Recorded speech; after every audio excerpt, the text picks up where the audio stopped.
And this is the one no one wanted, the big one late, and Stephen Light has nowhere to go head on into the 41 car. There's the 90 car of Stephen Light, who was having such a great run as the 41 car of Reed Sorensen got spun around.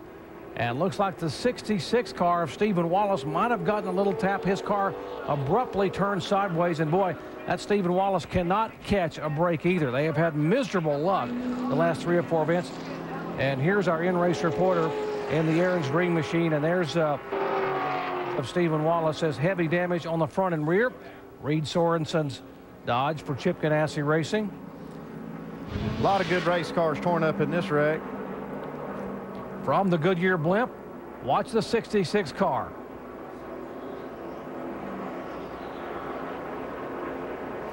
Look in. He's up against the car right in front of him, who was Kasey Kahne, but he's still getting that push from behind because Reed Sorensen can't see that he's totally against that car. And that's where, it just gets down to the end of this race, and we start, I say we do it in the Cup race too. You start running into each other and trying to help them get to the front as fast as you can. Yeah, we heard Greg Biffle talking about it, that if you can't see through these race cars, so you can't tell what the guy in front of you is dealing with, and they just start stacking up.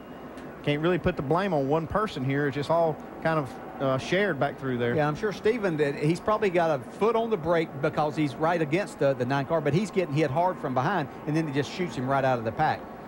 We've been fortunate all day that we haven't really had very many cars involved in these accidents at a time, but we got down to the end when it was time to try to win, and people like Stephen Light, unfortunately, that weren't even a part of the beginning of this get involved.